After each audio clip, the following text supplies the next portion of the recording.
and lunch groups. I hope to expand that to the entire school eventually here. We're excited about one of the biggest hopes from this tool is eventually get to the point where we can look at data across school years and build in SEL lessons that get ahead of problems, such as like the March Blues. We'd also like to be able to look at student issues from grade to grade and try to find grade level patterns. Next year, we also hope to use the guidance checking tool to maybe check in with the entire school or similar technology to check in with the whole school during like quarterly check-ins or possibly during care days. Right now, the only individuals filling out the guidance check-in form are students that are self-referring or those who've been referred by a teacher or a parent. And lastly, I hope this tool can be applied to the broader ruler program from the Yale Institute of Emotional Intelligence. The mood meter is from the ruler program, but it's just one small component. I think we're gonna be looking into bringing the ruler program to North Reading Middle School in the future. And that will be great because it's a comprehensive SEL curriculum. So thank you for your time. Does anybody have any questions at all? Do I have time for questions? We always have time for questions here. Go for it. Questions? No, I don't have any time.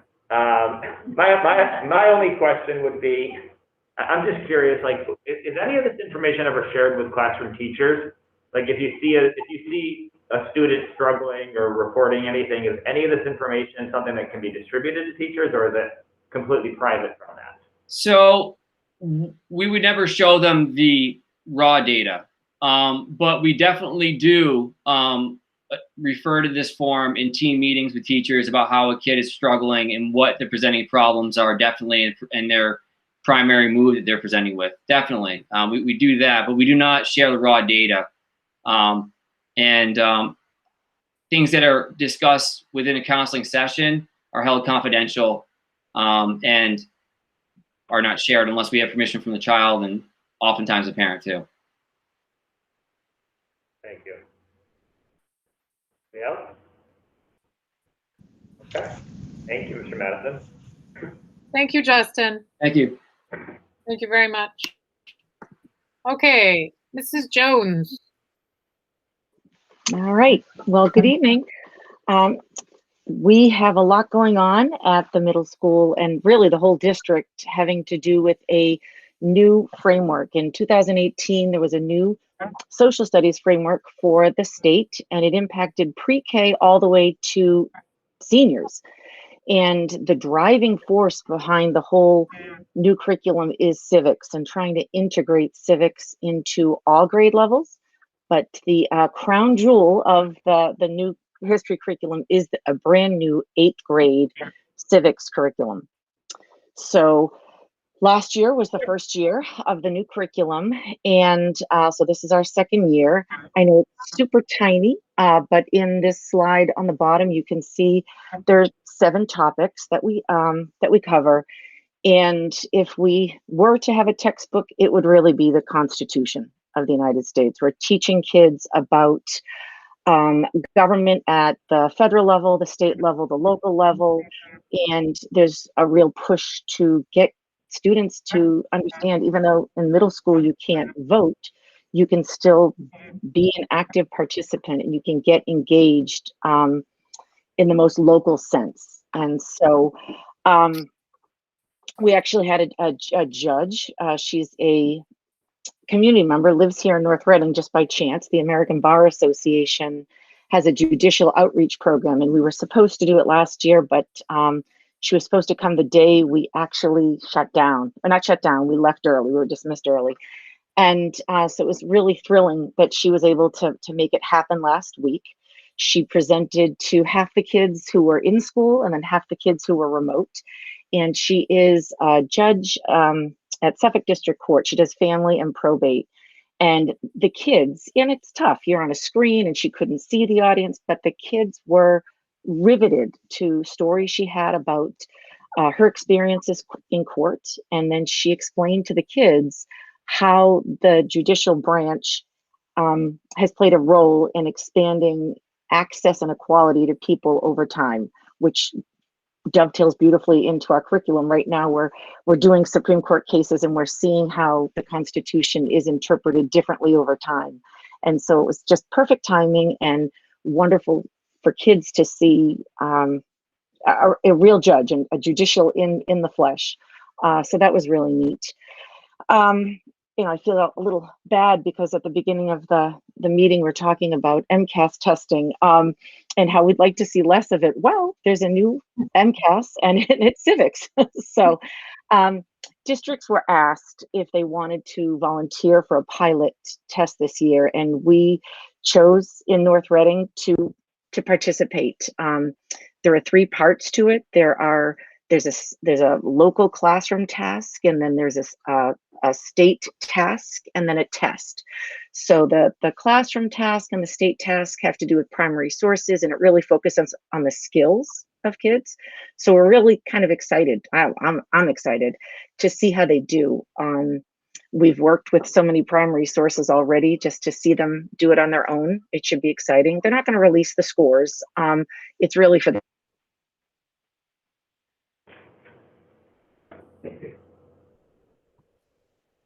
I lost Catherine.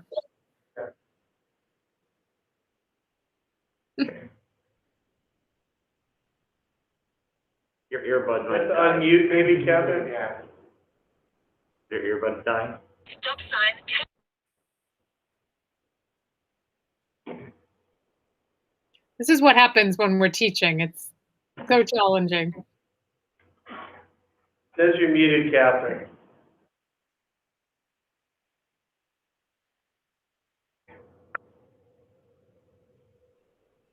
Okay, can you hear me now? Yes. Yeah. Okay, sorry, earbuds just died mid sentence. So yeah, this is what happens to teachers all the time, and you got to flow with it, especially when you're right in the flow. I don't even know what we're talking about. The pilot is going to happen next week, and we are arranging for one cohort to do it, then the other cohort to do it. So all 8th graders will get a chance to participate, and it'll be really interesting to see how they react. And as much as MCAS is not enjoyed, it is something of a normalcy too. Just like hearing about the sports coming back. I don't know, there's something about, okay, this is what we do. We do a little bit of testing in March. So we'll see how that goes. And then the last new exciting aspect of our curriculum is, on top of all of the curriculum topics that we teach, in 2018, there was a law enacted for all 8th graders, and then once in their high school experience, all Massachusetts students have to complete a civic action project. So our student representative earlier this meeting mentioned that juniors and seniors are completing theirs in May. We're going to be starting our 8th grade civic action project after April vacation. And we've got a whole unit that's going to take weeks and weeks for them to, all 8th graders are going to have an opportunity to look into different topics and look at the school level, look at the local level, and come up and brainstorm ideas, do some research, and propose some kind of action, take action, and then reflect on it. So it's pretty exciting and scary at the same time, because you think we've got 170 8th graders, and we'll be doing it by classroom. So there's a lot going on with civics. Thank you, Catherine. You're welcome. That was perfect. Any questions for Catherine or myself? Anything? Dr. Daly has a question. I just wanted to take a moment to thank Catherine publicly for all that she's done, not only as a teacher, but as our curriculum social studies leader for middle school, really bringing all the changes, grades 6, 7, and 8, attending so much professional development and doing so much work over these last few years, and really for taking that challenge to take on the pilot of the assessment. It gives the students and the teachers a chance to see what that assessment could look like, and also give feedback to make that assessment the best it can be. So I really do appreciate that they're taking that on, and I think it prepares North Reading, and it you know, the feedback to the state is always helpful as well from our students. So thank you for participating in that. Oh, well, thank you. And you're going to see proof positive of some amazing 8th grader is up next, who's one of my students. And I can't wait to hear what he has to offer. That's a great segue. Actually, Dawson is going to speak about his experience as the Project 351 ambassador, which is sort of connected to civics and taking on action. And so every year, I think you probably recall, school committee members, we're charged with selecting one 8th grade student to represent our school at a big service learning conference held in January in Boston. Pretty cool. Actually, Sophie Saquette was last year's winner, and she was going to try to join the call. I'm not sure if she's on the call, but so this year it could not be in person. It had to be virtual, but it's still very exciting. And Dawson is going to share just some highlights from his experience. It was a couple of weeks ago, and what he is hoping to do in the future. And I will say that this was the first year that previous ambassadors, well, Talene Toby was super helpful to Sophie Saquette, but Sophie Saquette has met with Dawson now twice to kind of just talk about the experience. And so I'd really love to see in a few years to have all 4-year freshman, sophomore, junior, senior ambassadors maybe take on some school-wide or district-wide service learning projects. So that's something that Dawson and Sophie and I'm sure Talene would be on board as well. So Dawson, you are on. Thank you for waiting patiently. Of course. Hi, my name is Dawson Duffley, and I've been nominated as this year's 2021 Ambassador for Project 351, representing the town of North Reading.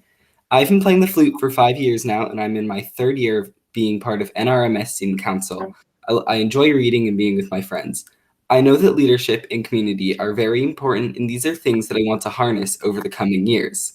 I'm very honored that I've been chosen for this role, and I'm very excited for the months ahead. About Project 351. Project 351's mission is to mobilize Massachusetts youth into service by nominating an 8th grader from each town and city in the state. Project 351 takes young leaders and puts them into enriching service projects to help bring their respective communities together. For me, this goal is not just about uniting my immediate community, but helping myself become closer with people my age from all across the state. You can go to the next slide. Launch Day.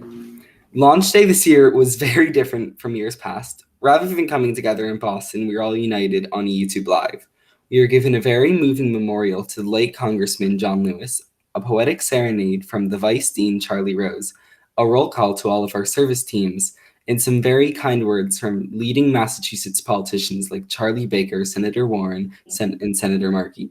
Even online, I felt a connection with my fellow ambassadors and my service team. And up there is the link to the YouTube Live for the ceremony. So if you want to put that in chat, you can and check it out. But yeah, it was a really moving service. It's like about 45 minutes long.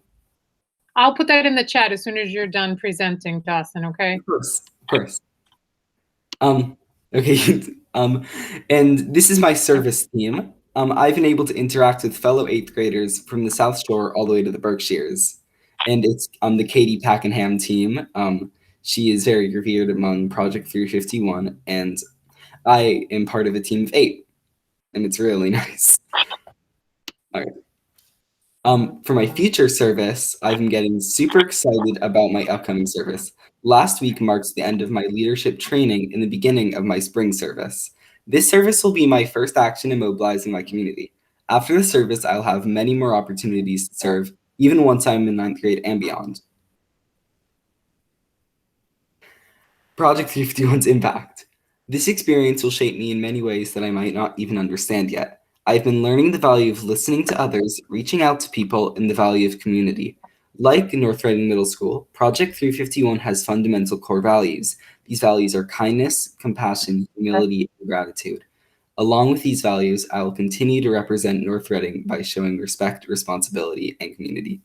And that's about it for my slideshow. Great job, Dawson. Thank you. We're so proud of you. I don't know if there are any questions for Dawson. I'm going to just grab that YouTube link and put it in the chat. Great job, Dawson. The one question I'll ask is, so if this is only for 1 year, will you have the opportunity to come together in person with your fellow ambassadors at any point in time, do you think? There's been no plans yet, but my service actually continues until my senior year of high school. So I'm pretty sure I'll be able to meet with them at least once, and hopefully by maybe this summer or next fall. Great. Good question. Dr. Daly. I just wanted to say, Dawson, thank you. That was a wonderful presentation. You're so well spoken and thorough, and we really learned a lot about the program. So wonderful job. Great job. Okay. That concludes our presentation. It's the first time we've done it virtually, but I really do appreciate Justin presenting. I'm super proud of the social emotional work and the data that we're collecting. It, as many of you know, it's very important to me, and this is a way to really get a handle on exactly what our kids are feeling. And again, as Dr. Daly said, I'm grateful to Catherine for taking the lead on the social studies standards. And as a fellow social studies teacher, it is something, I don't know if exciting is the right word, but it's time that there is an assessment for social studies. And the fact that they're considering a project-based, more performance-based assessment is, I think, exciting. And then Dawson, it really was a pleasure, and you did a great job, and I'm looking forward to continuing working with you on your project for the spring. So that's all for us. I don't know if there are any questions in general. Dr. Daly has his hand up again. I just want to take one moment to thank Dr. O'Connell for her great work this year. Great presentation tonight. Every administrator's taken on so much. In addition to everything you've done, you've also changed. Your assistant principal went to the bachelor school. Ms. Oliveto has come on board, and just seeing the two of you kind of scooting around the building, measuring things, getting everything, you guys have really hit the ground running and done a great job, and I'm glad to see Ms. Oliveto here tonight.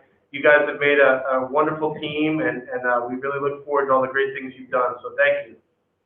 Yeah, I just quickly would say that Laura has helped so much already just with onboarding for Mcas. We talk about the Mcas for social studies. Laura has 20 years under her belt as a special ed teacher and really has been super helpful with preparing behind the scenes for Mcas administration, particularly regarding the scheduling of any accommodations and special education needs. So very grateful, and I've enjoyed working with Laura very much already. Well, thank you. I would say the same. I'm learning a lot and enjoying my time at the middle school. It's been very busy and, go, and getting ready, as Kathy just said, for MCAS, and with the information changing by the moment, we never know what's going to happen, and now getting ready for in-person. I'm just excited. It's been a great experience so far, and I'm just looking forward to keep going. It's going well. Yeah, Dr. O'Connell, the only other question that I had, I think everybody knows there was a parent forum for 6th grade parents earlier this year. And I know there were some changes that came out of that. And so I know this is slightly off a general topic today, but I'd love to hear, sort of an update on that. I know there was some tools going, and I know there's like Wednesdays, I think there was math, extra math help happening. Since we are here in the middle school presentation, I'm just curious how you've seen that happen. How have you seen that changing over the last few months? Well, I certainly think that the students have become more comfortable in being middle school students. I think that, in hindsight, we did the best we could to prepare them for middle school, but it was certainly a different preparation than we would normally go through, given that we couldn't even meet them in person. And so I do think some of the concerns that parents raised in the fall were very valid, and I think that we did turn around pretty quickly and addressed all of them. I think, and I certainly there's always room for improvement, but we were able to, as Justin mentioned, put together an executive functioning lesson. We were able to provide opportunities for more math support, which was an academic issue. We were also able to put together some quick access technical tools for them to be able to know what classwork is due and when, like one stop on Clever rather than having to go to all the different Google Classroom pages. And then we also asked the sixth grade teachers to really kind of streamline and calibrate their expectations. So, one of the biggest struggles sometimes for children transitioning to middle school is getting used to all the different teachers and their expectations. And we tried to just say, let's just laser focus and narrow it down to, what are the top 5 things you need to do and be consistent. So I do think the children are more comfortable and are feeling better about middle school. I'm hoping that we are able to have a more normal transition for the rising sixth graders this coming fall, but certainly we'll wait and see what that looks like. But even if we have to do some more, things in the summer a little bit later than we would normally do, we certainly want to get ahead of that. Thank you very much. And I appreciate all the work that everyone's doing here. I think there's a lot to come when everybody comes back. My sixth grader did request that we have 16-hour days and not go home for the summer because he actually really loves being in school. So, I think that's probably the minority opinion, but, I know it's been a tough year for everybody and there's a lot further to go, but, I think we're doing a lot of good work. Yeah. I will just say, as much as the teachers are working hard, the kids have been amazing. And really just today, and this is a true story, I told staff members as leaving for dismissal, I probably passed 25 or 30 kids and 99% of them greeted me goodbye and said, thank you. They're wonderful. Our kids are wonderful and they're working as hard as us to make this work. And so to bring them all back to end the year kind of with more normalcy, I think is exactly what we all need. So I'm glad that we're headed in that direction. Excellent. Well, thank you all very much. Okay, feel free to stay along. We're going to hear about solar power if anybody would like to. I'm just going to put the link in the chat from Dawson, and then I think we'll all head out. So thank you. Thank you, Dr. O'Connell. Thank you, everybody. Okay. Thank you. Mr. Connolly, do we have our solar people here?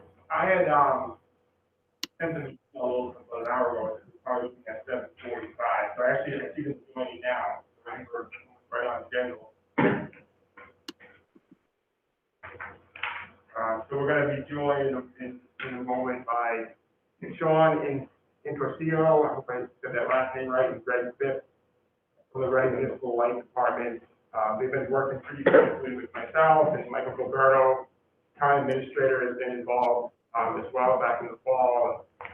They did submit, as I mentioned at previous meetings, a request for information in the fall months. And they're here tonight to sort of summarize some solar options that both school and municipal towns would consider in North Reading, and kind of do a high-level overview of the solar program and the with RMLD and that partnership and what type of solar options are available to North Reading this evening. So I see that both Greg and Sean have joined us. So without further ado, I'll introduce Greg and Sean from Reading Municipal Light Department. So thank you for being here this evening. Great. Thank you very much. I appreciate the invite, and both Greg and I do, and the opportunity to speak with the school committee about solar and in the context of North Reading and municipal buildings. I take it everyone has a copy of the presentation, so we can just go through that. I'm going to go through and touch kind of on a high-level basis what we at RMLD have been doing, also in the context of what we've looked at. And as Mike was saying, there's been some discussions the last, year and a half almost about this. And so if there's questions that anyone has as a follow-up, feel free to reach out to either Greg or myself afterwards. So I'm going to, are you driving? Yeah, you're driving this, Mike. So we can go on to the next slide. Great, thanks.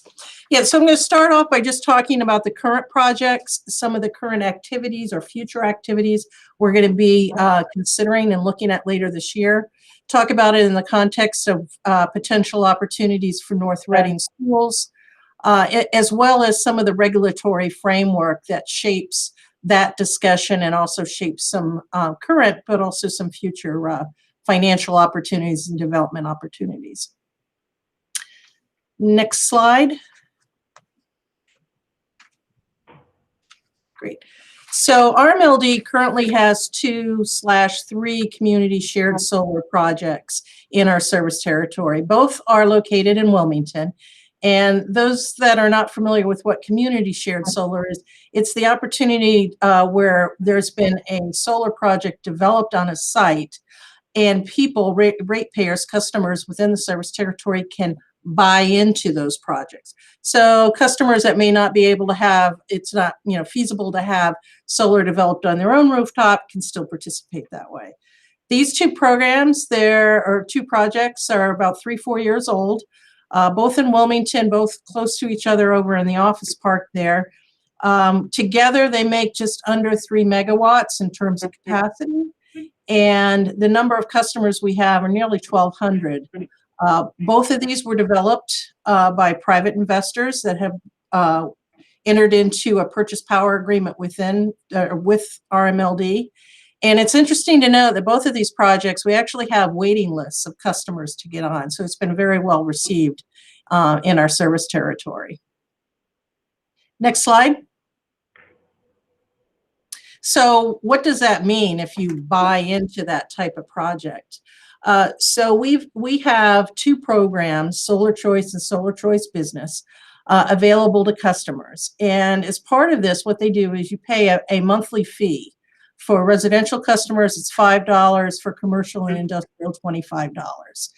And the rate that customers receive is really based on the performance of those projects and the avoided transmission and capacity costs. In other words, since we were generating power on our side of the system, if you will, we're avoiding those costs.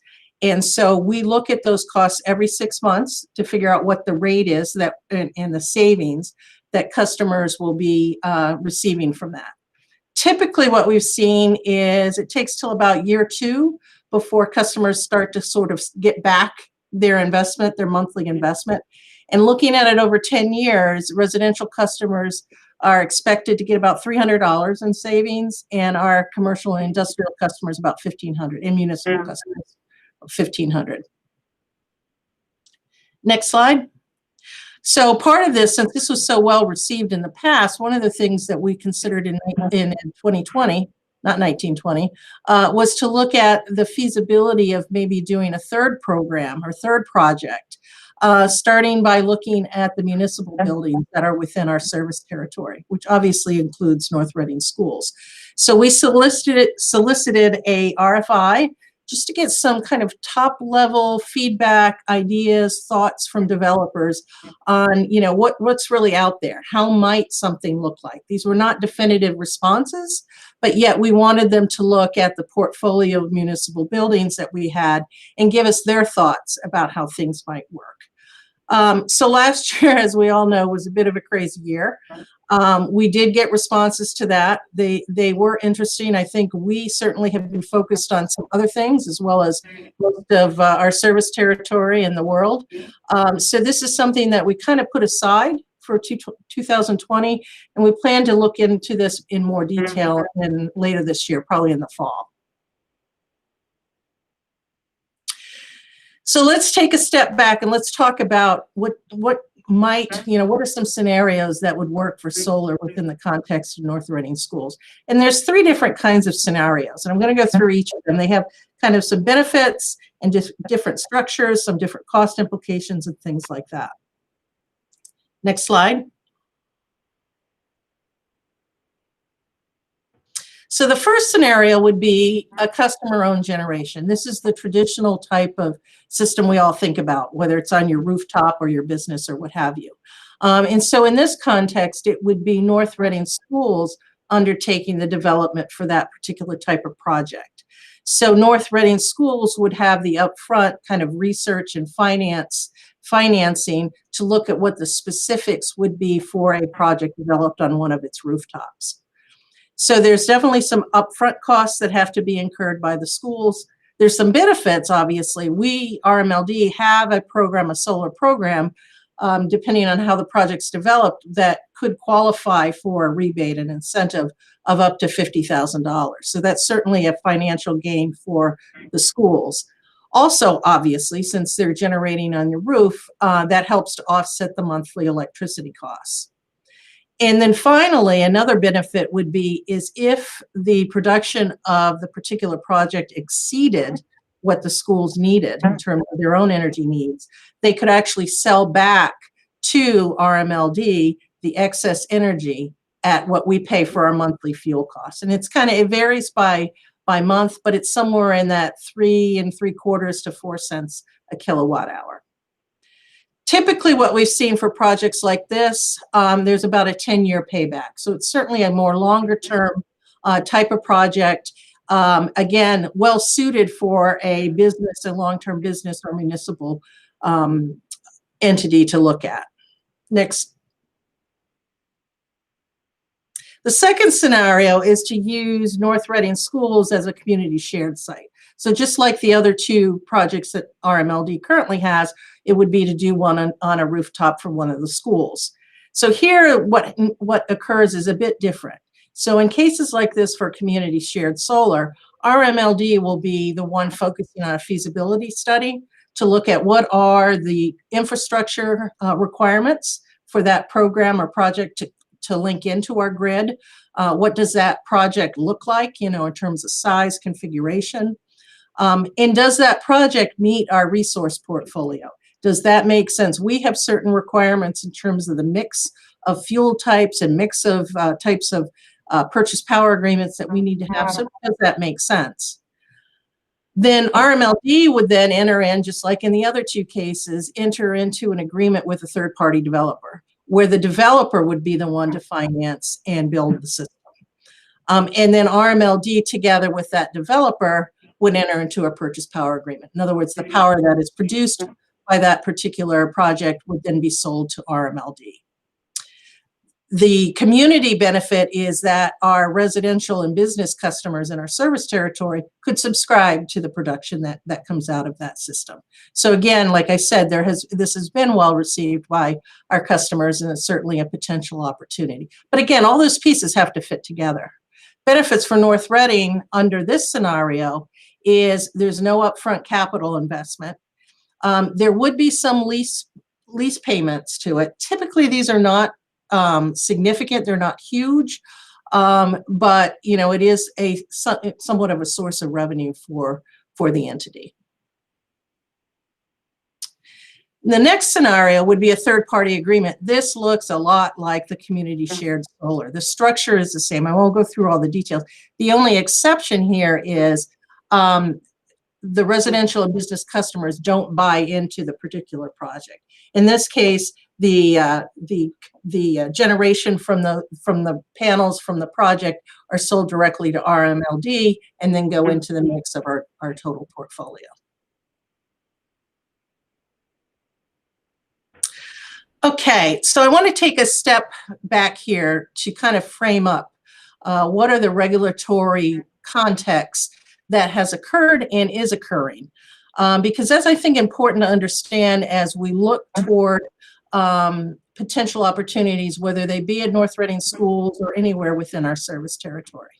Well, a lot of this push within Massachusetts for solar and renewables in general, Kate, started back, 13 years ago now with the Green Communities Act. And the spirit of this was to establish a set of kind of requirements that utilities would need to comply with to really promote the development of renewable energy. So the big three pieces here are the Renewable Portfolio Standard, the RPS. There's two types, Class 1 and 2, and then the Alternative Energy Portfolio. And I want to talk just briefly about those three different ones on the next slide. So RPS Class 1, this was developed to really carve out and promote the development of renewable energy and capacity, and in particular solar. As part of this regulation, they had what we call a carve out, kind of a set aside emphasis on the development of solar renewable technologies. And what it did, it was established in 2010 or enacted in 2010, and it set a target for renewable solar of 1.6 a year, and then it slowly increased over the time period. They also established, and we call these SRECs, okay, solar renewable energy credits.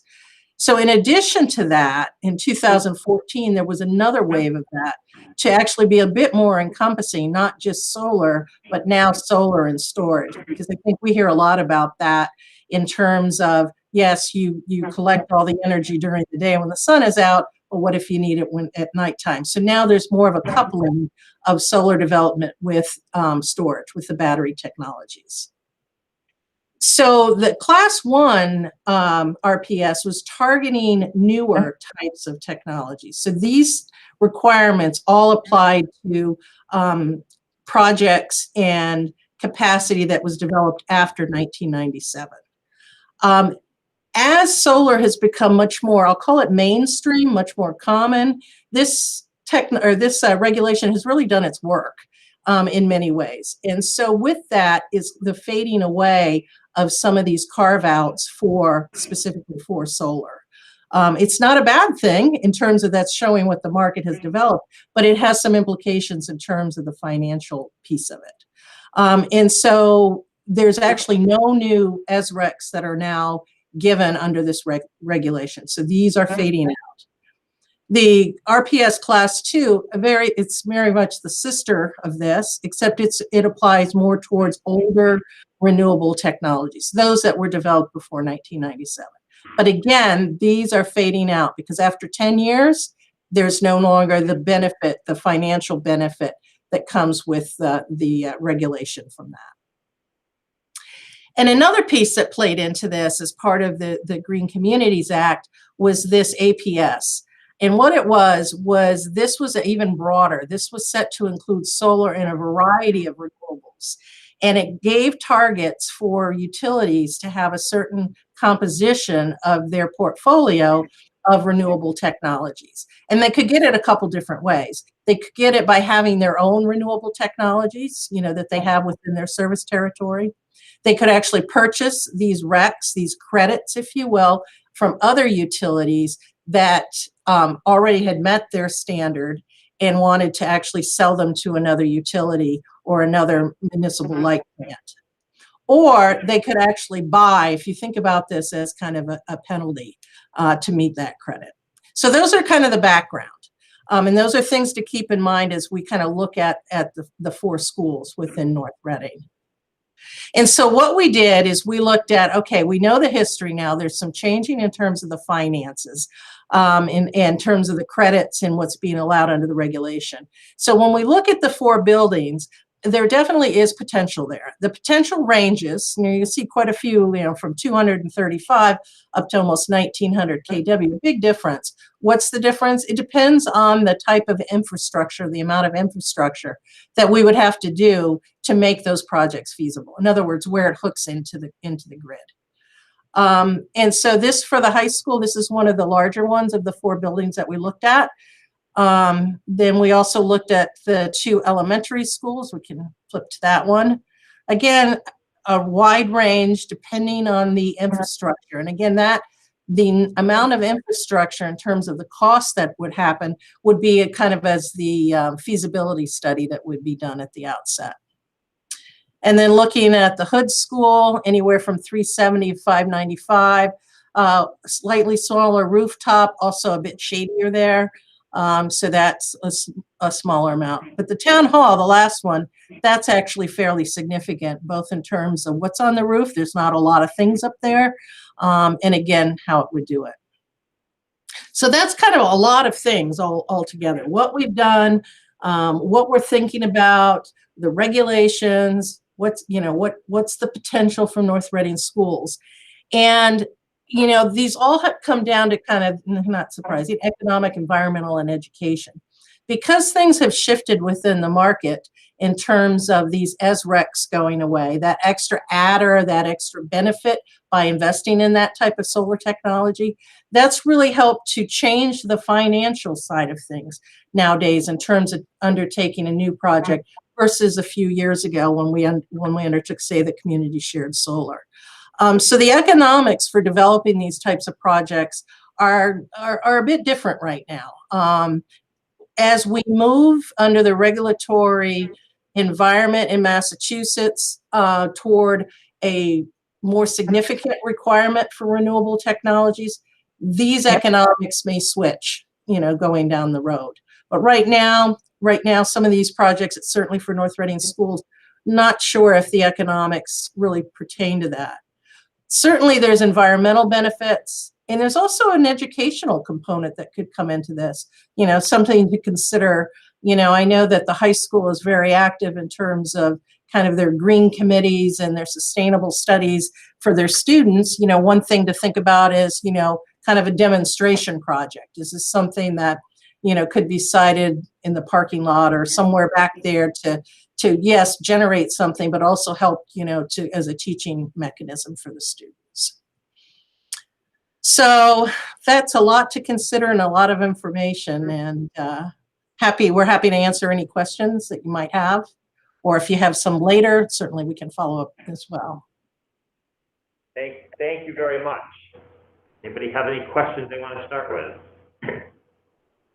I will say that I think I may have taken in about a third of what you said and completely understood it. So I appreciate the overview, but I think my question starts with the financial. Like, there was no numbers listed in any of that. When you talk about a small lease or any of that, I mean, do you have any idea based on, just looking at maybe some of the school buildings, or if we just look at the high school, middle school buildings, do you have any idea on what sort of revenue for the schools that would come with? Because, and just to take one step back, when we went down this road before, we got a bid from somebody who didn't quite understand the bid. I think we were excited about the dollar amount that we saw, but I know that we're not going to be anywhere near there. I think the challenge that we have is that Reading Municipal is very good to us in that, like, our rates are very good, but I'm just curious about, what dollar amount we're talking about, even if it's after a couple of years. Do you have any idea on that? Like, even if at the middle school, high school building? Sean, let me take that one. This is Greg. Sure.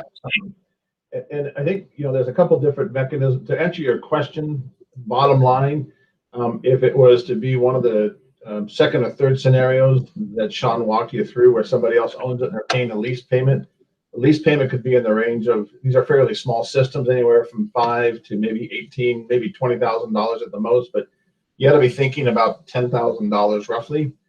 But it depends heavily in terms of what the incentives that are in place.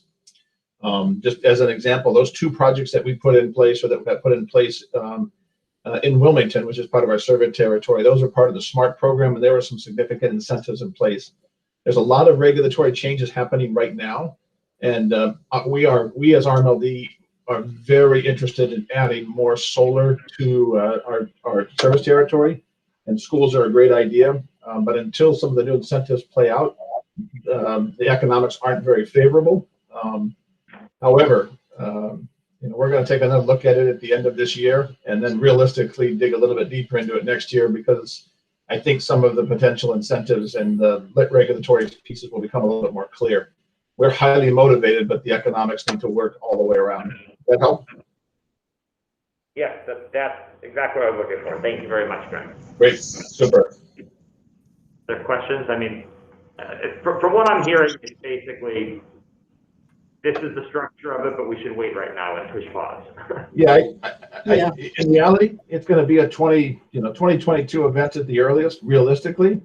The one thing that we had talked about internally before, and that last bullet, the education element, there might be an element, there might be a scenario where somebody makes a donation, or there's funds where 3 or 4 panels get put up somewhere, in the school grounds. It becomes a school project.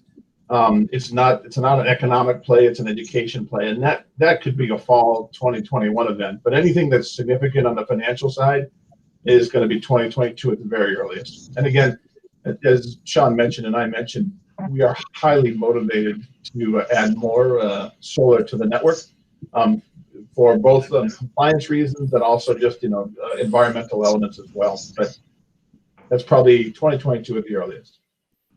Thank you. Rich, do you have a comment? Yeah, thanks. Thanks for that presentation. It was excellent and definitely clarifying, although I'm sure much of it went over my head as well. But so a couple of quick ones. I mean, I certainly don't think we're seriously considering scenario one, but you mentioned you could expect a 10-year payback, and that's obviously just an estimate. But then I assume that's sort of based on current prices that would be paid for the energy that was generated, or the energy, or the saving, the energy we're not using or taking off of RMLD. Yep, that's part of the payback. Yep. So that's something that is also, from a payback standpoint, is something to be monitoring as well in terms of where those costs go from here, right? Absolutely. Yeah, I mean, I think that's generally, and I think Scott said this too, but this generally the takeaway here is, if this is something we as a committee are serious about, we just need to keep investigating and keep our eye on, and we'll rely, keep interrogating you guys and making our interests known, but just watching for the right economic conditions. Yeah, and Rich, just so you know, the dialogue, we've got a pretty good dialogue going back and forth right now, which is good. And Mr. Connolly and I touch base at least once a month, just in terms of what's updating. We've got some other, he's taking advantage of some other rebate programs, lighting programs, etc. So, but we're probably going to push. I know you guys are ready to catch the ball and you want to do it, but we're trying to figure out how we can throw the ball to you. I mean, that the motivation's high to figure out how to make this work. So we're gonna be pushing as well as you guys pulling. That's excellent. Thanks. Well, Greg, my one thought when I was thinking about this earlier was, it seems like we missed the boat on some of the opportunities before. But with that being said, I don't know that our old building would have supported some of this. Yeah. And so what's challenging here is our community has done a great deal of work on our infrastructure in our building. And it seems to be almost punitive that we didn't have the building. We've now built a brand new high school, middle school. We put a new roof on the little school. It seems like if there was some sort of legislation that gave some sort of benefit to a school or municipal that invested in their infrastructure, that maybe they get some rebates if within 5 years of doing that you put some solar on those new buildings. Yeah, so I think, Scott, what you're suggesting is there might be some other incentives that are not necessarily certificate incentives that might contribute to a project because it's a municipal installation, because it's education. I mean, we just submitted last Friday for EV chargers, DC fast charge chargers. It was a state grant tied to the VW Dieselgate piece. But the interesting piece is that there was additional incentive monies where the properties or the sites were municipal sites. So you're right, there might be other things, and we keep looking, for different elements in terms of funding sources. And I know you guys do as well. So we got to keep the dialogue going. But there could be other things that could contribute to all of the costs to make it work. And at the end of the day, who owns it is secondary to us. We want to make sure that the power gets generated and the environmental benefits there. And again, it depends upon where the funds are coming from. At the end of the day, the equipment still has to be paid for. And that's what we're looking at right now. That's Daly. I just wanted to share, thank you for the presentation. We found this very enlightening. And I just want to note, not to put him on the spot, but we have at least one student on the call talk about civic action. Jason Shula has been reaching out to myself and Mr. Connolly to learn more. He has an interest in solar, and so that student engagement part, that alone might be something for us to consider. And so I think that's really exciting. So thanks for sharing this tonight. Oh, our pleasure. Well, you're very welcome. Thank you for carving out time for us to talk to you. Yeah, and we really do appreciate the you know, that we do know that we get a separate rate from RMLD, and I don't know how common that is. But we do appreciate that because we're in budget season right now, and I can tell you our big buildings are expensive, and so we very much appreciate any break that we can get when we're trying to balance the budget so that we, you know, aren't spending as much money on, you know, keeping the buildings lit and heated as we are on, you know, on actual students. So appreciate that. Great. Okay. Thank you very much. I don't think there's any vote to take right now, but I mean, it seems like it's a wait and see, you know, long game approach, and possibly reach out to local legislators to see if there is something that can be done to to advocate for this, because I think everybody agrees that it would be good for the environment if there was more solar, and you know, we just need to make the economics work, you know, in order to do that. So perfect. Yeah, if you guys push from your side, we'll do the same. Very good. Yep, keep the dialogue going. Appreciate it. And thank you, Michael Connolly, for helping put this together and for your work. All right. Thank you, everyone. Stay well. Okay. I'm going to flip the next two just in case people are still paying attention, because I think there's probably going to be more interest in the school calendar than the policy on holidays. But okay. No offense to the policy subcommittee, but Sure. do we? Dr. Dale, if you could talk maybe a little bit about the school calendar.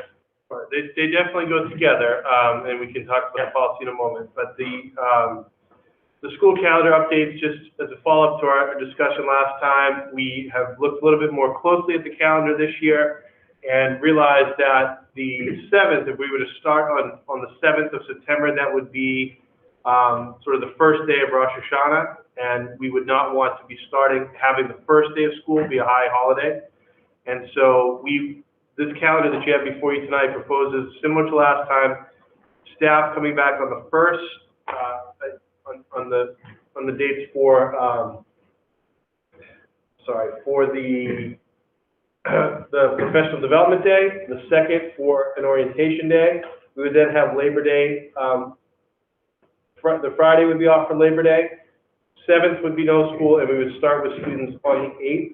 That would bring our last day of school to June 27th. And that would be, again, with 5 snow days, hopefully similar to this year. You know, it's not very often that we use all 5 of those days. And so that would be, you know, that is a little bit late, but I think this is an unusual year. And we did get a request, you know, when we make certain decisions, can we share it with parents to get feedback? I think that is something to consider for the future, but I believe that we don't have Labor Days quite this late for another 5 or 6 years. I think it goes to very early Labor Days after this. So. And again, I heard the comment about getting from parents, but we do have this at open meeting so that parents can be heard here, to be, you know, upfront about that. And I mean, ultimately, we've stayed with the idea of students starting after Labor Day, and when it is late, we try to accommodate as much as we can. I mean, I appreciate the educators coming back before Labor Day as it is. I know that's a hardship for them already. And just to kind of recap what you just said, we were trying to move the last day from the 27th, and the idea was starting on the 1st. Teachers can't start before the 1st, but if that Tuesday is off limits because of the high holiday, then I don't think there's really much discussion to have here. I think teachers can't start before the 1st, and you know, that would be the first day for the students would be on the 8th. So I think it falls into place, and there's not a whole lot we really can do with that, honestly.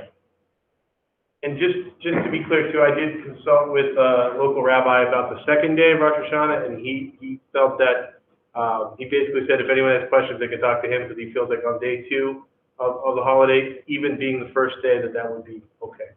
And many districts that do observe Rosh Hashanah every year are not in school on the 7th, and are in school on the 8th. So we felt that we were okay starting on the 8th.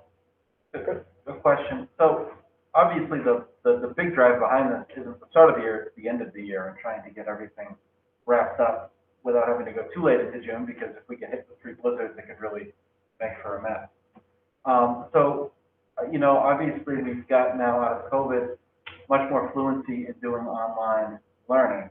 And I know, you know, we don't want to then jump from that and say, oh, okay, well, we need snow days, we can just make them up online. But does that create some sort of cushion so that if we have an incredibly snowy season, that looking ahead in March when we get hit with yet another storm, could look into doing that to prevent having to talk about other solutions at the end of the year?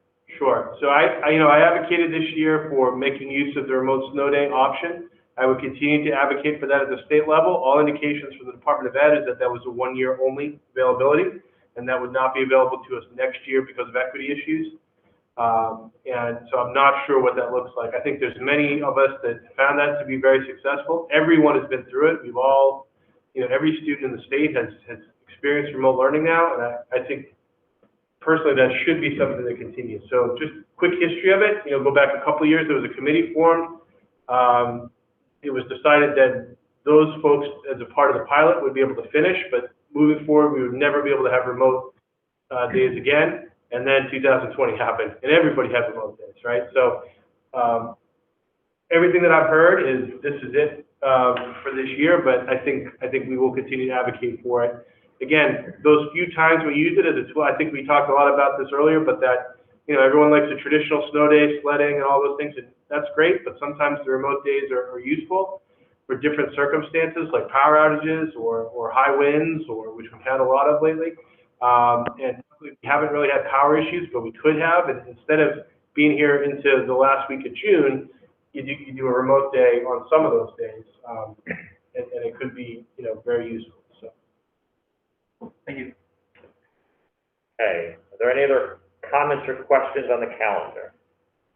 Just one point, the start times that are listed in here, that's one piece we still would revisit on the 25th when we do our presentation. But for now, those are the times that we are suggesting as well. So really, this approval is so we can clearly communicate out the start dates and end dates for next year for planning purposes for folks. Okay. So we're looking for a motion to approve the 2021-2022 school year calendar, specifically the start date, and I say all the dates, but understanding that the times are still to be determined. I so move. Second. Okay, any more discussion on the calendar? Okay, we'll do our vote. Chris? Aye. Diana? Aye. Janine? Aye. Rich? Aye. And an aye as well. Passes 5-0. Thank you very much. Now we go to the holiday policy. Who has this one? Is it Chris? Is it Janine? And Brianna. Okay. I'm sorry, so we'll start with the motion and then we'll have discussion. Would you like, You could do a motion. Sorry. Okay, sure. I move that we approve the first reading of revised policy AEAB and keep the track changes as delineated in the document. Second. Okay. Do we have discussion on this?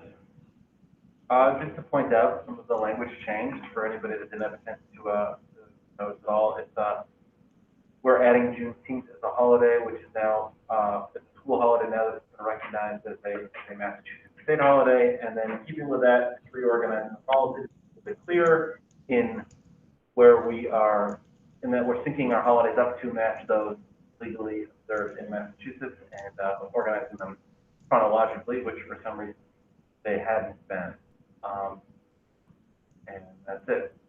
There's also a couple typos in here, but those get fixed pretty quickly. Massachusetts must change President's Day to Washington. Yeah, that's what they call it. They call it Washington Day, but Patriots Day is the plural apostrophe, and Veterans Day, Anyway, is there any?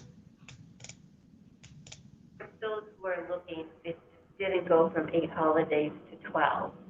Right, right. Thank you for bringing that up. Yes, we had, it's not what, Independence Day didn't just become a holiday, but you probably knew that. But in talking about it, we thought clearly most of the school community really only thinks about Labor Day through June. However, the school's open year round for different purposes and different employees, and we observe as a school community even those holidays in the summer. So it's worth mentioning all of our holidays. Before, were Mr. Connolly and Dr. Daly supposed to be here on July 4th? Letting them off? I think this was limited to, and the order was in chronological starting at the school year, and it only included the school year holidays, but because, exactly, so many contracts speak to all these different holidays, and I think So we originally looked at this to make sure that we were inclusive of the newest Juneteenth Independence Day holiday, and we figured we'd expand it. There was at least one other that we thought was missing, like Patriots Day, I believe. So, Yeah. and we'll make those adjustments. So that's just a typo. Yeah. Okay. Any further discussion? We have a motion on the table. We'll do a roll call vote on the motion. Chris? Aye. Janine? Aye. Diana? Aye. Rich? Aye. And an aye as well. Passes by 0. Thank you all. Now we have mid-year update on the school committee goals. Brianna, are you leading us in this discussion? I am leading you on that discussion. I should say, Dr. Daly sent out the self-evaluation for the school committee at the same time he had sent it out for the superintendent. So we had plenty of time to go over it, and everyone did. For the most part, we're pretty much on target with our goals. There's a couple that there's a discrepancy on. Policy under leadership and governance, there's a support of the administration's effect to ensure the privacy of data and cybersecurity. There was one disagreement where they thought we hadn't started it, but I think even in today's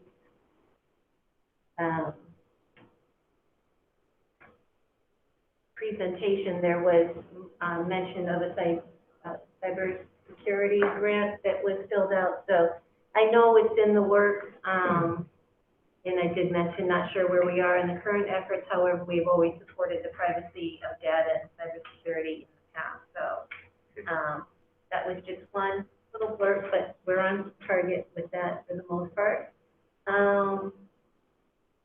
The development of a cycle review of school committee policies. Don't really have one per se that we sit down every 6 months and do it, but we do, as changes come forward through either the state or other forms, we do review those particular ones. So I think we're okay with that one. Strategic planning is good. Hiring, evaluation is pretty good. Under finance, under human resources, we have a little bit of a disagreement. The administrative team has reviewed internally, but additional work needs to be done to fully achieve the goal of supporting the superintendent in an audit of hiring process to ensure that we are identifying and seeing any potential bias that may impact the recruitment, hiring, and retention of qualified diverse candidates.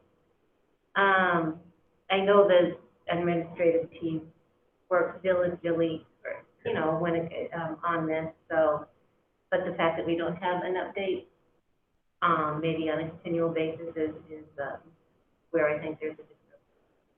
And as for professional development, do we actively engage in it?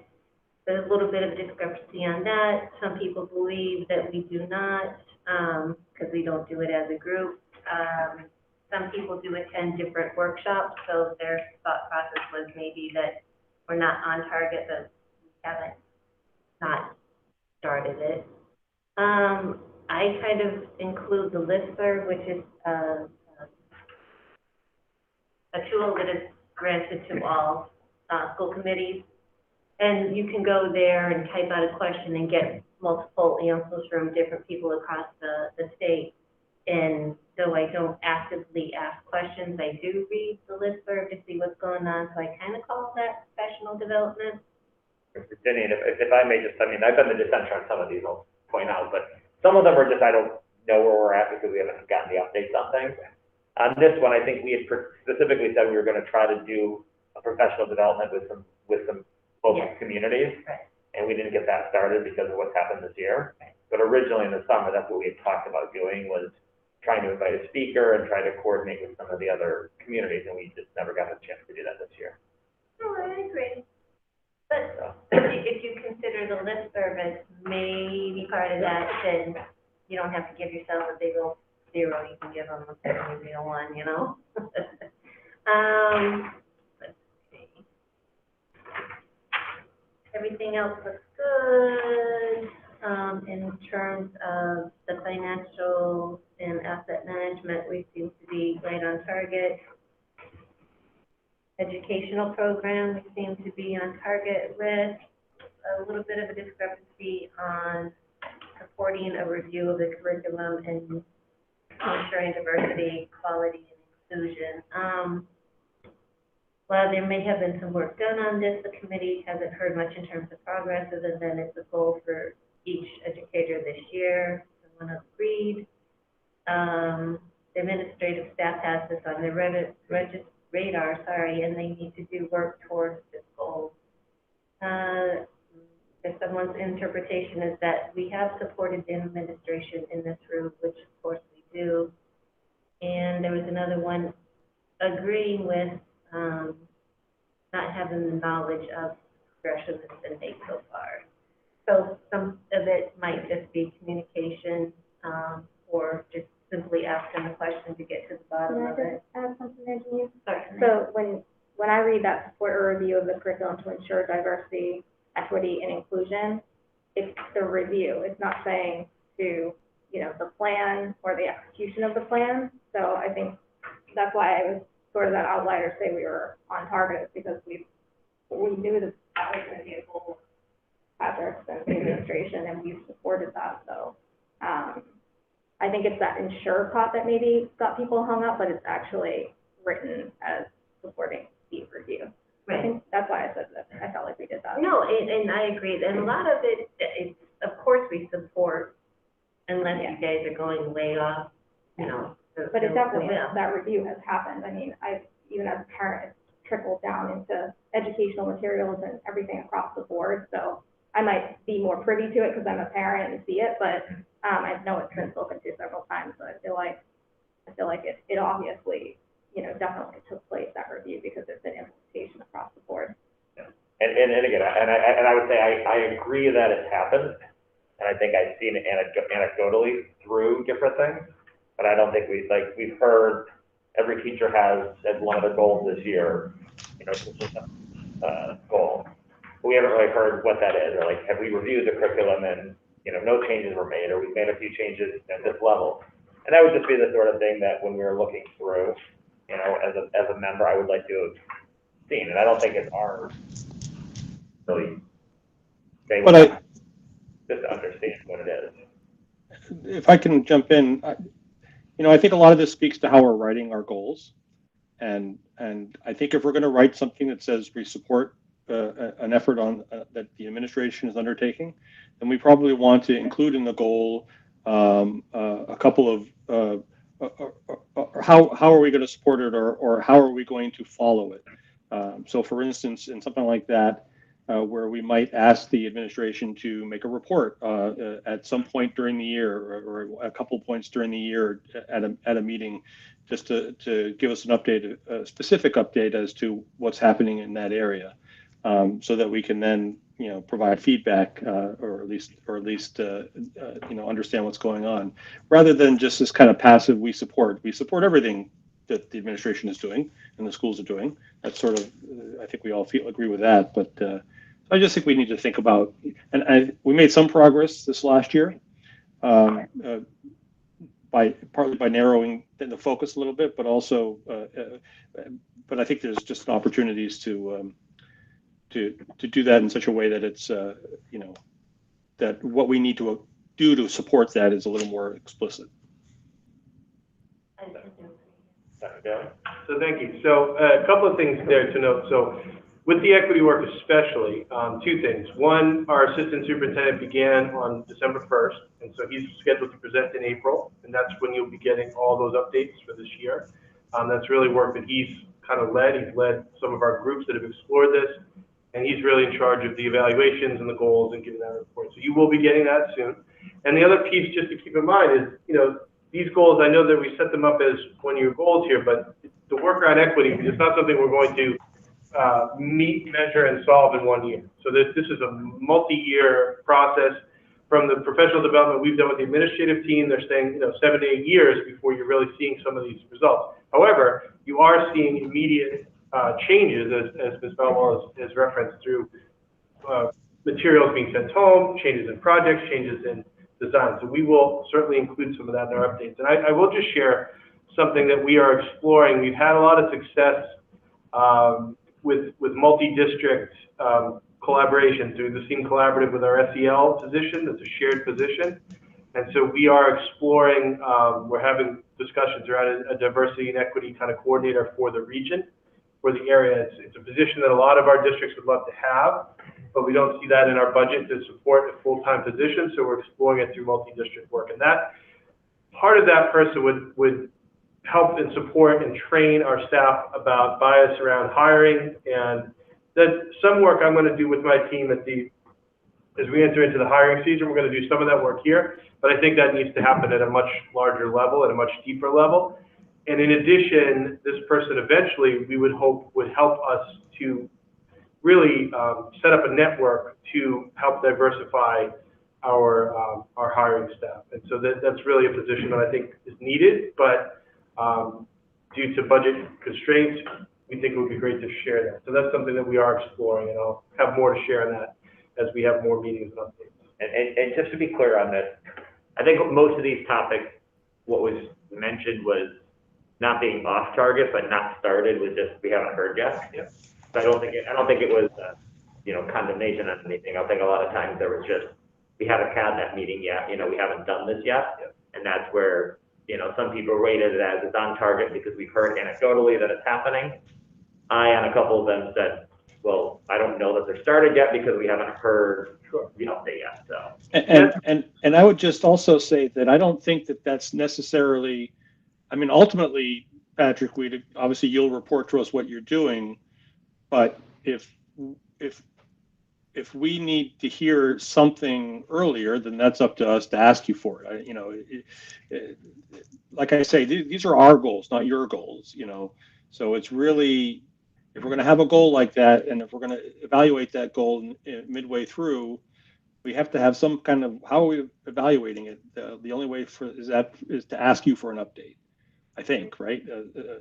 And certainly nothing. But again, if it's coming, then like with goals. Well, and that can be the update. That's fine. That could be the update. But I guess what I'm saying is we should be more proactive about saying, can you give us an update about this at the next meeting? Because this is one of our goals to keep an eye on. And I just think we're too passive with our goals right now, that we just don't do that. We just sort of wait. That's all I'm saying. And I think, in a typical year, we will be able to more regularly have those dialogues. Yes. I would say as well, I agree with you that these are your goals, and I any encouragement that we have to follow through, we certainly will. And again, this is a mid-year update, so this is a different tool for you using it for the first time, I believe. Yep. This way, and this is exactly how we use this with our educators. It's about course correction at this point. So when you say not yet started or off course or anything, the whole idea is it's mid-year. So we now have time to make sure, if we want to get to that 1 year benchmark at the end of this goal, what do we need to do to make sure? So this is a good time, as a reminder, to dust them off possibly and say, okay, let's make sure we're doing this. And it sounds like we're all still committed to these goals, and you do want us to continue them. And you can certainly make requests for presentations, updates on any of these topics. So I think it served its purpose. That's exactly what it's meant to do at the mid-year, to reassess where you are, reprioritize, evaluate, and give directives moving forward in order to meet those goals. Yep. Janine, anything else? Sorry. So yeah, just on the last one, there was a little bit of a debate on family and community relations, in the way of community partnerships, to participate in support ongoing work groups, social justice, and reopening. There was an outlier that said that we weren't on target, and I just wanted to point out that though the groups haven't met continuously throughout the year, they've been meeting in working groups. The superintendent will work with the assistant superintendent to bring the groups together and invite us to participate. I guess I kind of took it as a different look and said, though the groups have not met consistently through the year, the several meetings that I've attended have been approved, and we have approved the student organized group specific to social justice. So I thought that we're on target with that one. So just a point of correction. I have no problem being the dissenter, I think. Other than that, I think we did pretty good as a school committee. Not too many decisions or off-target events. Okay. More discussion, comments? Okay, the fun part of the agenda, routine matters, minutes.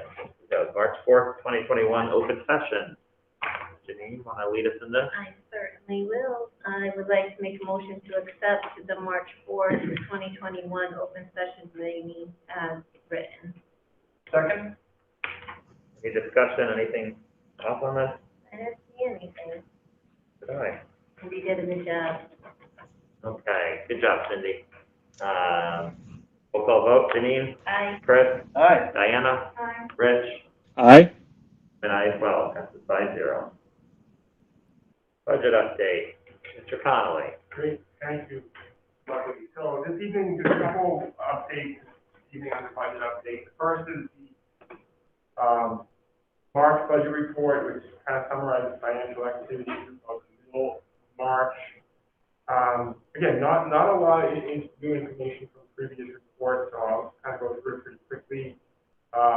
Through the first half of the report, the first paragraph essentially speaks to our ability to address a lot of the unforeseen costs due to the COVID-19 virus at the start of the year. We certainly leveraged all the available funding that we received from the federal grants as well as through the Municipal CARES Act of the town. And that process has gone fairly smooth, and we certainly were able to do a lot of things that we need to do to buy the equipment and make the updates and the supplies and materials that we needed to safely reopen schools, continue to monitor the replenishment of any necessary PPE supplies and so forth, cleaning sanitation supplies, and we are in good condition, good relationships with vendors that can now get materials to us pretty quickly. So that process is going well. I will say on this note on the report that even though all of our transfer requests from our general fund that would ultimately need to be transferred over to the town Municipal CARES Act fund for COVID-19 expenses, not all that is taking place. So you still see that reflected in the report. I'm trying to get an update from the town finance office when all that will occur. My hope is that it happens soon, so make the closeout process as we approach that in the final quarter much easier. So still working on that with the town, but certainly everything has been submitted. The second part of the first page talks to some additional sources of funding that we received, which is certainly helpful. We received a state allotment of $74,500 that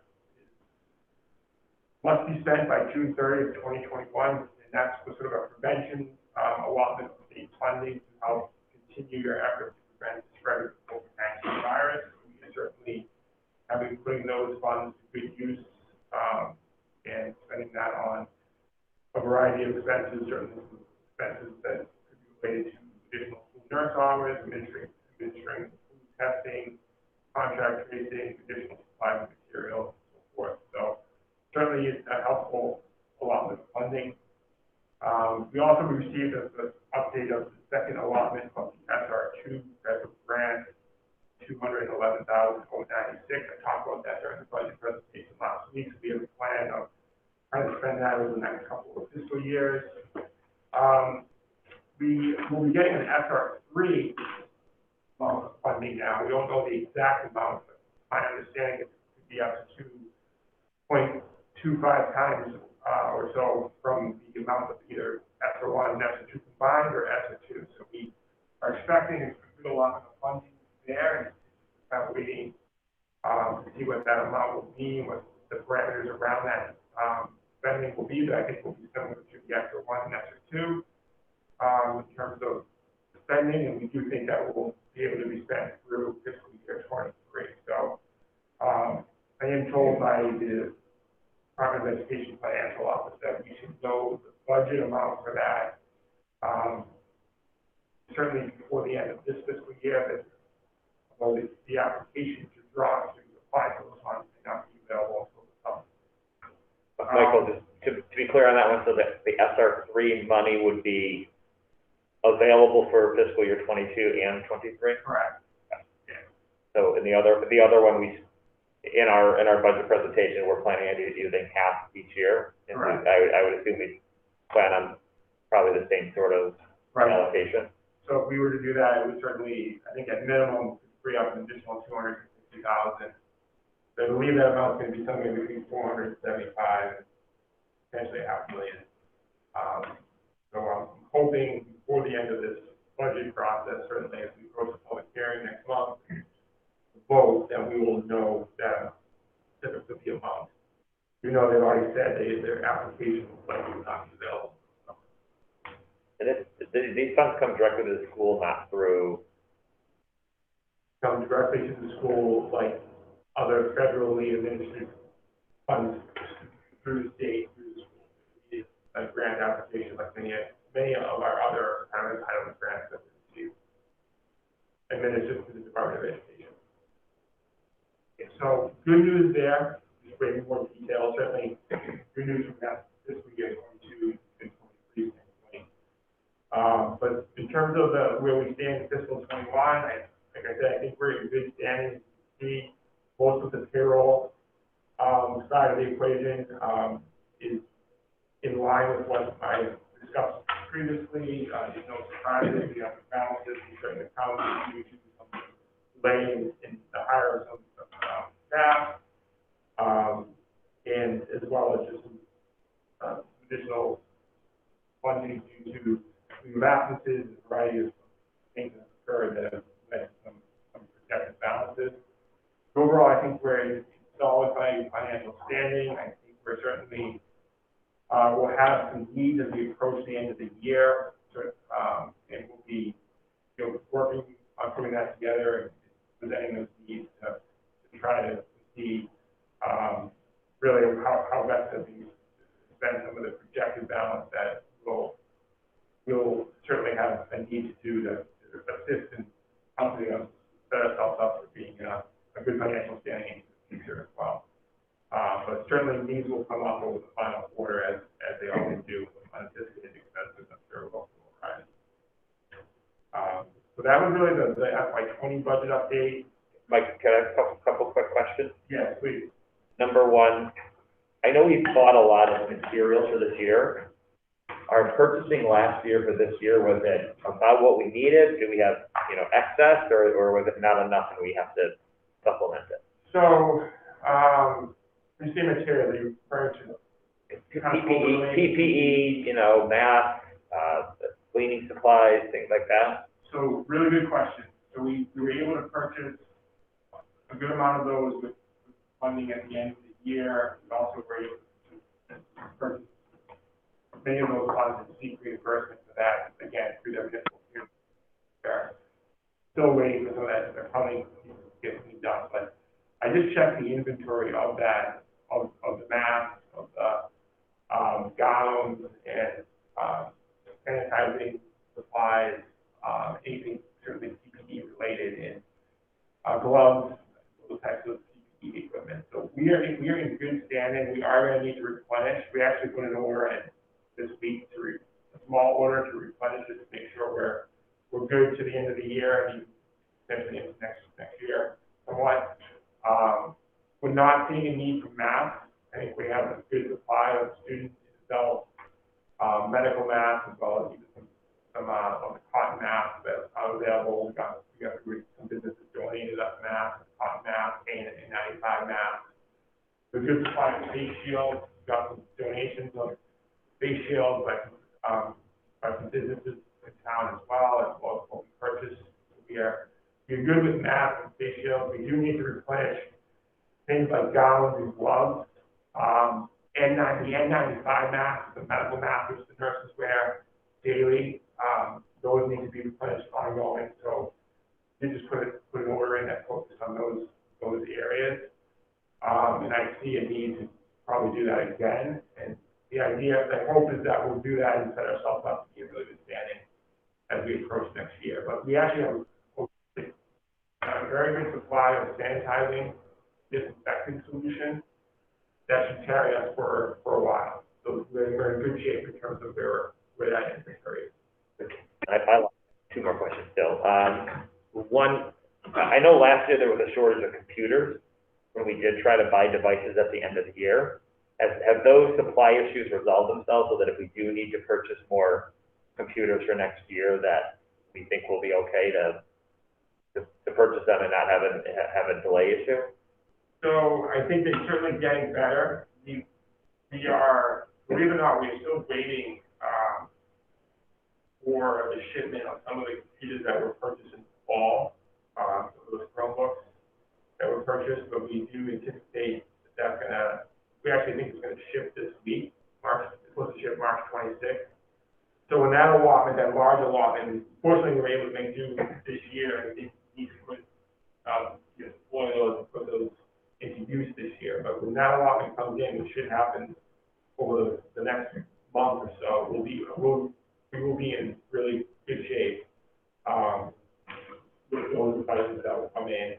Yeah, I would say that the industry is still behind. Yeah, I mean, I think we're keeping that in mind with our timelines and our ordering, but I think there's just an overall, there was such a demand on devices that they're still behind. The wait times are longer than they were in a typical year. Yeah, so I just want to make sure that when we are buying, like, especially if we have funds that need to be used this year, that we're making sure that we're purchasing and getting those purchase orders in early enough. Yeah. So that we're. Yeah, and they're allowing that. I'm sorry, Mike. Yeah. No, we definitely will be making sure that those orders get in early. But between what we know we'll get in this spring that we're back ordered from the fall and what we will plan to purchase through the variety of available sources that we know we'll have through potentially some capital money, potentially some general fund money that we'll need. We'll do that as early as possible.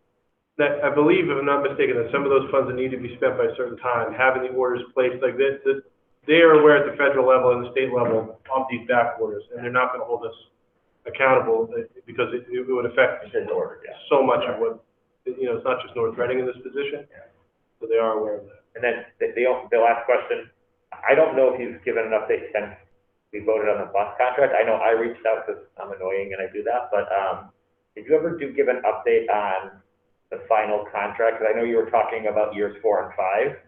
Did you ever give an update at the meeting to everybody about that I'm not sure. I don't know. We're looking at my community. I don't remember it now. Okay. The bus contract was officially executed with North Suburban. They did agree to work with us when we approached the final, the end of the initial guaranteed amount of the contract, the end of the 3 years. They're very open to working with us on that 4th and 5th year, and they hope possible they could be more competitive and reduce the pricing. They just couldn't give us a definitive answer now, not knowing a lot of the variables that could be in play, that they could certainly reduce, guarantee a reduction of that 4th year. But as we approach that into the beginning of year 3, they've agreed to enter into some conversations to see where the market is, where the few costs are at that time, and been very interested in, if possible, negotiating lower prices for 4th and 5th year. Although they can definitively tell us what that would be right now. And you have a meeting with potential drivers? Did any of them? So we have a transitional meeting that set up with North Suburban, with the president of the company, to discuss items like the transition, which would involve the bus drivers, who's available. Certainly, typically, current bus drivers are given the option if they want to make the change in the company. So that would occur, that process would occur. We're also in conversations with them about just the equipment and the type of bus and GPS and routing software that they cameras that need to be installed. So all that's going to happen 10 days or so, that meeting will occur, and we'll start those conversations. Sure, hopefully ensure that, you know, as smooth a transition as possible. Thanks. On the FY21 budget. Okay. So the final item on the budget update, I felt like I should include a memorandum that would get to Michael Roberto, the town administrator, so the full committee is aware that the administration through certainly the chair, Mr. Buckley, was certainly very interested in entertaining the possibility of adding a town meeting article at the annual town meeting that you fit, that would allow for the transfer of funds into the stabilization reserve fund for unanticipated, unbudgeted special education out of district costs, which would include tuition and transportation. As a point of background, this stabilization fund was officially approved at town meeting 2 years ago in 2019. At that time, and we also funded it the amount of $100,000. There's 2 articles during that town meeting. There's currently $100,000 in the stabilization fund. And at the time, we talked about revisiting it, maybe having an article every other year, or to potentially fund increase the amount of funding in the stabilization fund. So what we're seeking tonight is just to put you on notice that this is something we're interested in. We did notify the town administrator that this is something that potentially the school committee would be approving and seeking at the future date. And we would like to take this forward for official discussion at the finance planning team meeting when they review the town meeting articles that have been submitted for final approval. So to me, the amount necessary doesn't need to be determined this evening or recommended by the committee. We really want to just have those discussions with the finance planning team, see where the available sources can come from, whether it's free cash or what happened 2 years ago. But I think even if it's a small allotment, if we could continue to try to build the capacity of this reserve fund similar to the other reserve funds within the town for unanticipated costs, I think it's a good financial effort to take that approach. So this was language that was established, that was used at town meeting 2 years ago. So with that, I'll just open up any questions. I would just say, let's not think small like that, Michael. Let's think big. I mean, I think the goal originally was to maybe get up to, I think, 500,000 into that eventually. Is that the limit that we can put in there? There is a limit. The limit is about $500,000 because it does have to be a certain percentage of each spending, about 5% or so. So it's just, we had calculated about $500,000 that could be eventually housed in the fund. And to be clear, like, these funds are not meant to just say we need them this year. It's meant for, you know, from 1 year to the next, a couple of students move in, there's a large placement, and they need to be voted on both by the select board and the school committee, I believe, in order to use these funds, correct? So the whole idea here is we don't always have the ability to go back to town meeting to get the approval to use it. And if there was, you know, when we vote on a budget in June and then a student moves in before the school year and there's a large placement, that could be a huge burden on the budget. This would be some funds that would be available. So it's not something that we're trying to use to get from year to year. It's just something that in the really bad cases, you know, bad situations that we might run into.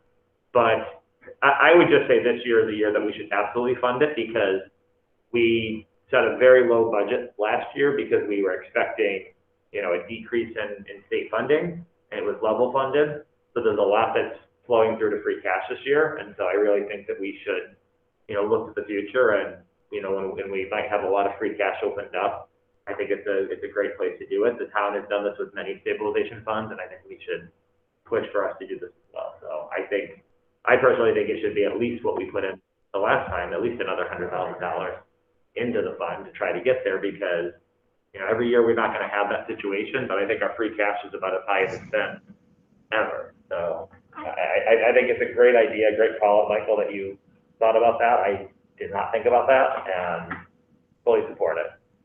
That's why he gets paid to do stuff. That's why I get paid nothing. That's my value, people. Rich, you're unmuted. Do you have a comment? I mean, no, I agree. I definitely think we should do this, and you know, obviously, we'll figure out the right amount over time, but we should vote this tonight for sure. Are we voting on this tonight, or? I think a vote would help, just so we have the vote, we know we can officially say we have a vote for.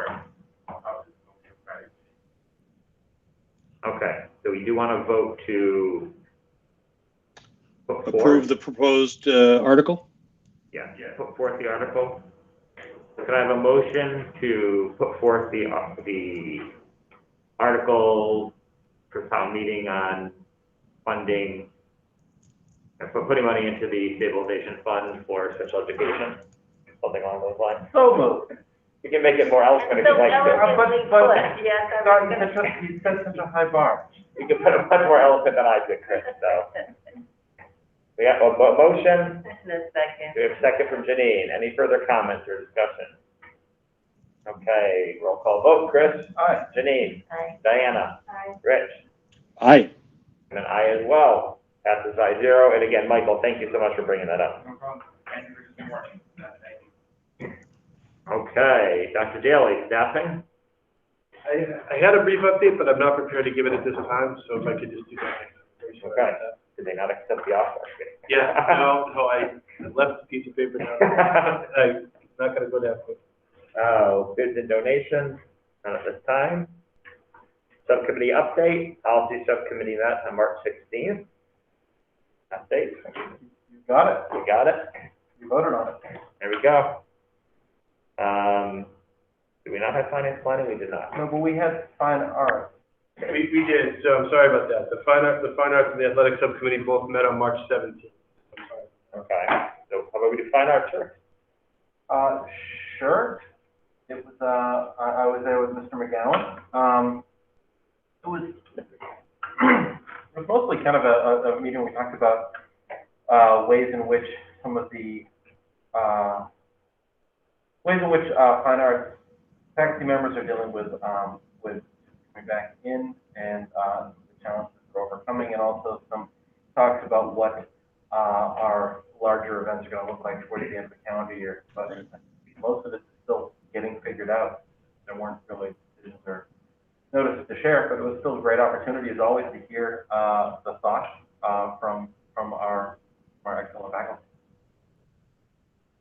Rich, did you want to add anything?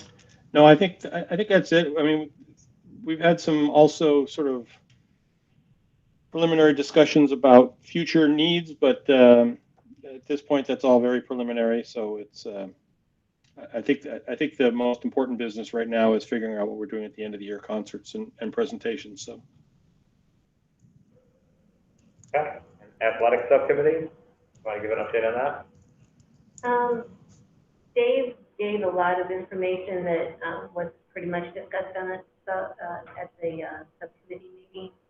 It was nice to know that the fans were actually allowed in for that Friday volleyball game. I believe the playoffs has a cutoff date of either the 6th or the 15th of June. It was hard to hear sometimes. And I think budget-wise, we're doing pretty good. Mike, if you could just verify that. Yeah, things are better. We experience some savings for the short end of the season, like official transportation. So certainly, revenues have gotten better. And the year balance being running out. Are we charging the parents for coming? Are the parents paying you when they come to football games? No. I was gonna say, probably a good move, but. I noticed too, I made it a point to look that the dugouts are being constructed. So shout out to the little kids that have been coming and doing that. That's pretty much it. Any other subcommittees we did? discuss.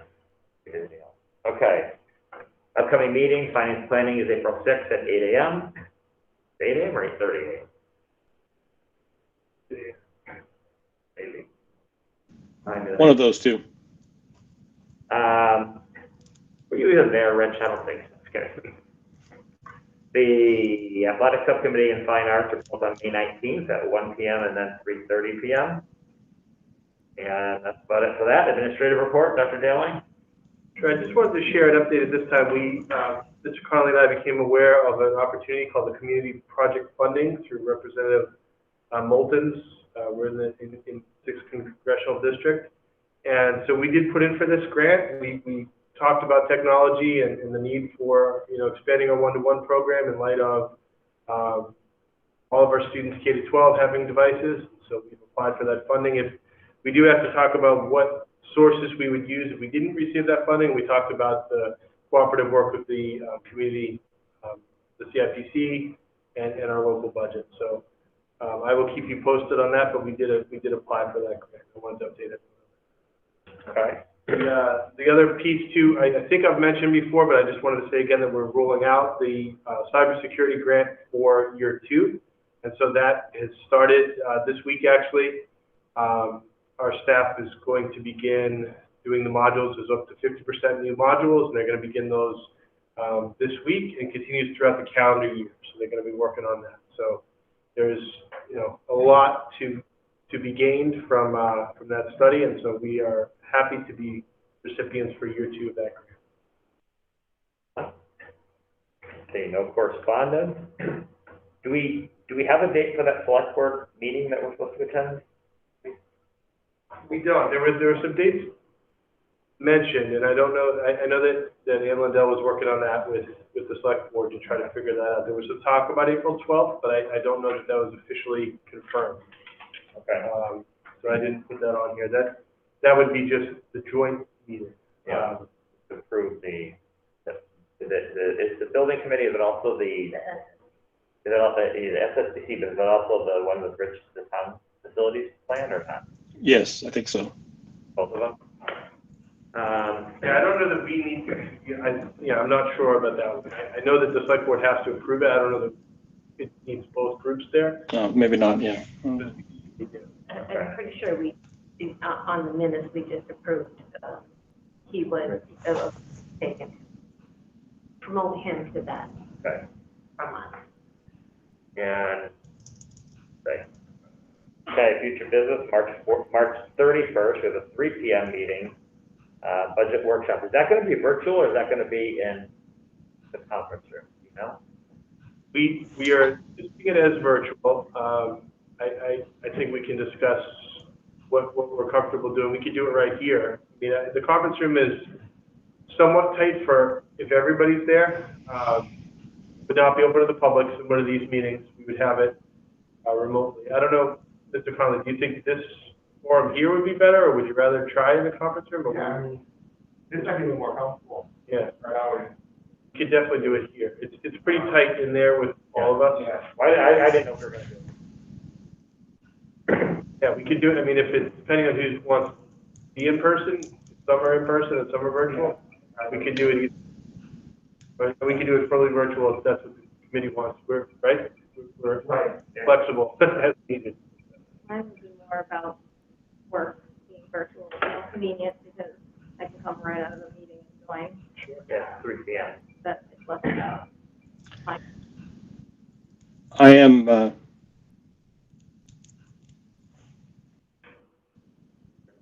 you guys hear me? You started talking and you muted yourself. Yeah, because all of a sudden I couldn't hear any of you guys. I was just going to say, unfortunately, I'm going to have to miss that meeting. I'm going to be on an airplane for that.